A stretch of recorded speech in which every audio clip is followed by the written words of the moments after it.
Working 18-hour days, I slipped and I fell. Winter's up and hit me, I had to change well. There's no way to sustain it, you'll crash and burn. Will not be able to work and no way to earn. Change well, and then you can leave. Change well, and your kids you can feed. Turn your life around for the final bell. It's now or never, you have to change well. It's now or never, you must change well. Hello and welcome to another episode of the Change Well podcast. This is the second of a two podcast series focusing on the practices that nurture both the body and soul. Our last episode, episode 17, covered 5 powerful practices that can help you promote your soul and in turn improve your health and disposition. This podcast will cover how to stack in sequence, or better yet, run body and soul combinations in parallel for a double whammy. The concept of habit stacking, as introduced in Atomic Habits, helps to establish beneficial habits very quickly.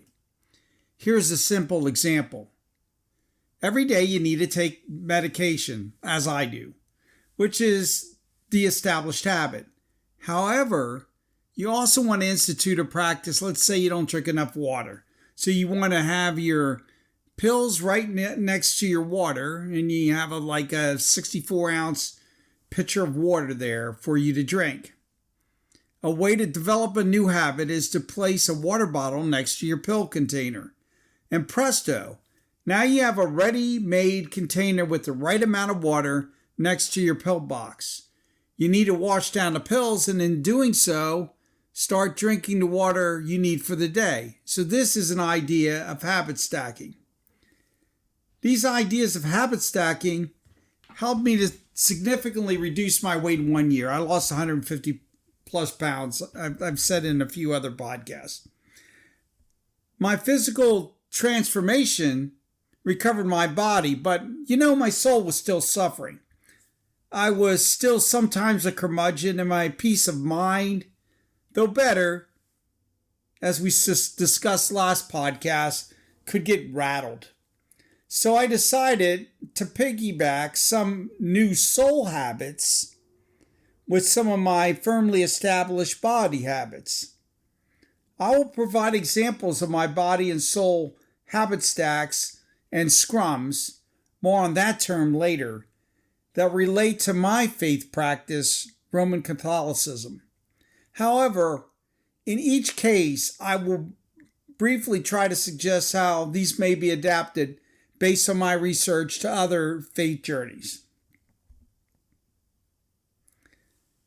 So the first stack that I tried to institute when trying to work on my soul was a thing I called the Texas 3-step.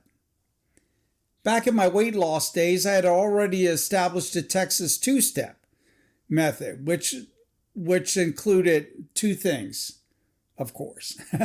First was every Saturday morning I would get up at 6 and work out for an hour and a half. Before, the next habit was attending a Weight Watchers meeting that held me accountable. Good for the body, both of those. Now, 2 years ago, my parish established a Saturday morning prayer. It's called Lauds, and it's in our liturgy of the hours. And they combine that with a practice we call adoration. And it was every Saturday morning, early in the morning, about 6:30. So I said, okay, this is perfect. I will establish a new Texas 3-step Saturday ritual. I got up at 5 a.m., did my exercise, went to church, did lauds, and headed to the Weight Watchers meeting. But now the meeting I went to was at 9:30 to make sure I got in some more exercise. And there, in one fell swoop, in sequential order, I had body and soul combination. I shed weight on my body, soul, and I shared fellowship both at my church and then later at the Weight Watchers. I got the weekend off right. So I said, man, this is working pretty good on Saturdays. It really is. So I created a daily body and soul stack. It was similar to the first stack that I just explained, but less formal without group activities. And plus, it was on a work day. I had established an exercise habit that followed my morning water and medication habit I discussed at the very start of this podcast. Now, after my exercise, I rolled in prayer meditation right after I stretched.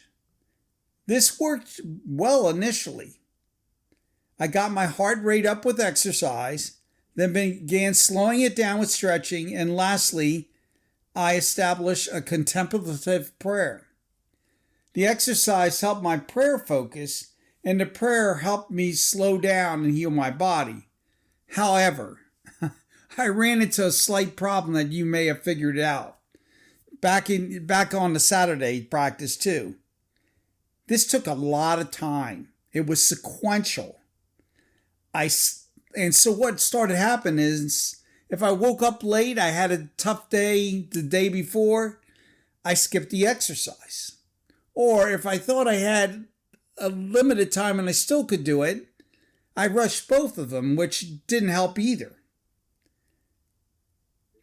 Believe it or not, I began to put some weight back on because I had prioritized the spiritual aspect. I had to do something to bring them together. That is when I came up with the idea of body and soul scrums while listening to, of all things, a book on product management. Now, you may not know what a scrum is unless you are a rugby fan or a software developer like myself. A scrum, so I'm going to explain it in software development terms. A scrum in software development focuses, among other things, on parallel activities. The origin of scrum as a word in a framework goes back to an article in Harvard Business Review in 1986. It was called The New Product Development Game, and it was by two Japanese researchers. They described how first-class products, such as those developed at Honda and others, were developed in cross-functional teams with an all-simultaneous approach. So, all this words and all this stuff about Scrum, all it means is to do your body and soul habits simultaneously. What is an example? Well, I'll give you one of the oldest ones, and it's perfect for today because today, if you're Christian, you're beginning Lent and it's Ash Wednesday, and you have to fast. Now, fasting in prayer is also practiced by almost every faith, including Christianity, as we spoke, Islam, Buddhism, Jainism, Hinduism, Judaism, Taoism, and I might be missing a few. Now, we all may have heard of intermittent fasting, and it's now all the rage for weight loss. Still, before my Silicon Valley colleagues and executives adapted it to shed pounds, fasting was used by saints and spiritual leaders to deny themselves and to develop spiritually. It is the ultimate body and soul scrum, cleansing the body and healing the soul. Today on Ash Wednesday, I fast as part of my religion, but I also practice fasting more regularly to detoxify the body and soul and help me spiritually.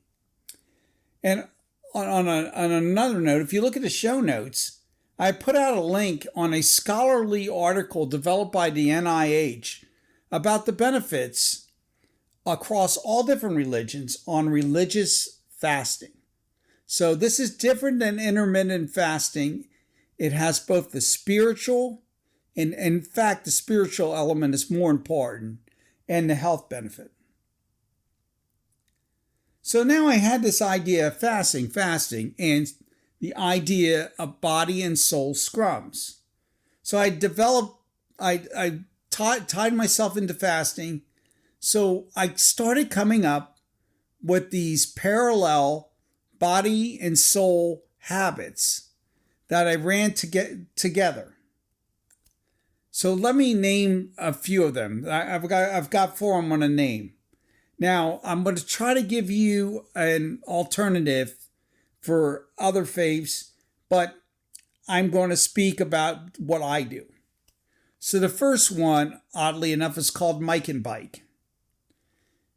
I've documented my love of cycling on many, many blogs and I think a few podcasts. Some of them will be in the show notes. I also have a deep respect and admiration for Father Mike Schmitz, my fellow podcaster. He's way better than me. And it's right up there with my love for Peloton. He was instrumental in my wellness journey, both body and soul. I started to listen to his homilies, or others call them sermons, after a Lenten retreat at our parish, and would listen to his homilies while using the elliptical trainer at first. With the launch of Bible in the Year podcast, I've taken it to a whole new level. And I call it Mike and Bike. At least 3 times weekly, I take a 20-minute scenic ride on the Peloton. I turn off the sound and turn up Father Mike Schmitz on the Bible in the Year podcast. Last year, I did the Catechism in a Year podcast and listened to the Lord's word while circumventing the pathways of either Rome, Paris, or the Alps. With each Mike and Bike, I grow in knowing the Lord's plan for me and building my quads. Now, I've put in the show notes, I've got a lot of stuff in the show notes this one, a link to the Bible in a Year podcast. Now, I talked about Mike and Bike, but you may have a favorite spiritual leader that you could do the same thing. Turn down the sound on the Peloton, turn up your particular podcast, and have a double whammy. The next one I'm going to talk about is Marching with Mary. Last May, I participated in a fundraiser to raise money for mental wellness of veterans and soldiers. The StopSoldiersSuicide.org fundraiser called for me to march 50 miles during May while carrying a 50-pound ruck. Now, I got to tell you, my 60-year-old body does not march fast with 50 pounds on my back. It was seriously cutting down on my prayer time. I therefore decided to add reciting a silent rosary, the Mary part, while marching. Now, for you that aren't Catholic or Christian, you may have heard of rosary. A rosary is a series of prayers and meditations that you use a unique prayer bead called a rosary. As a Catholic, I believe this prayer practice was passed on to us from Mary through Saint Dominic. Other religious practices have prayer beads to recite prayers, chants, and mantras.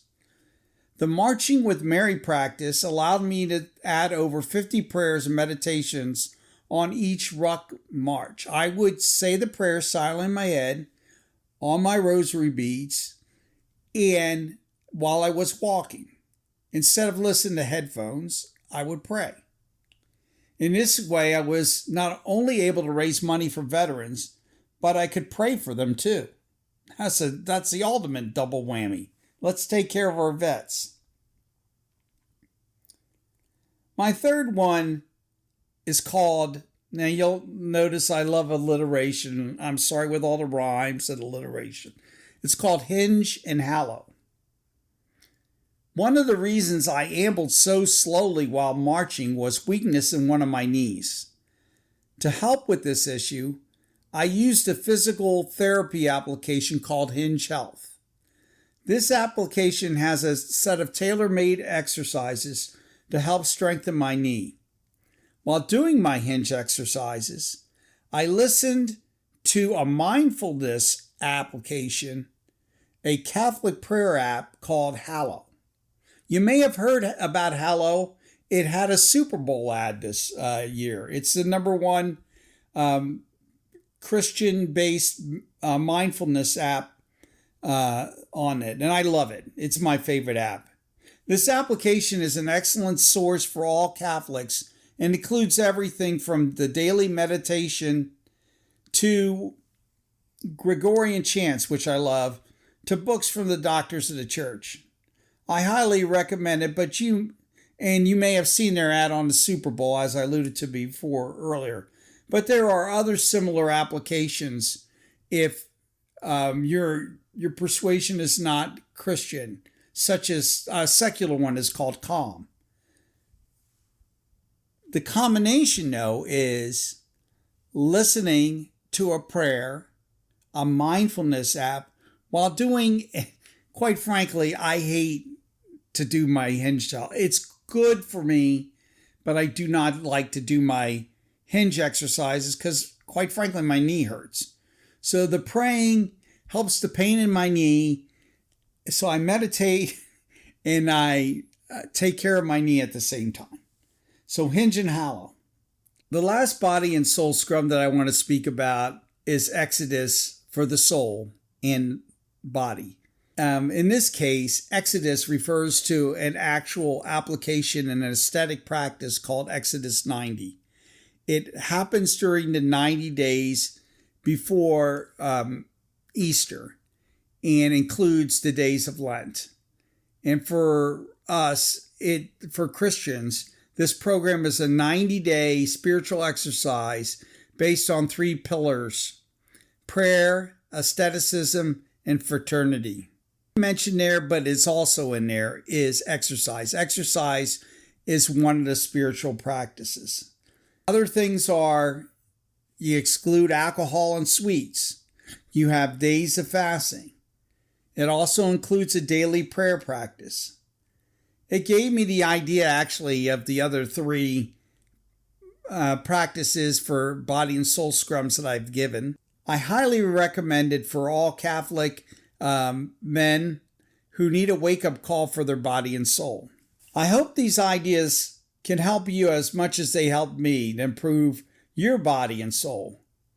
Whether you practice body and soul habits, stacks, or scrums, thinking of the whole body is essential. So, when you change well, change whole. Talk to you next time. This is Don, out.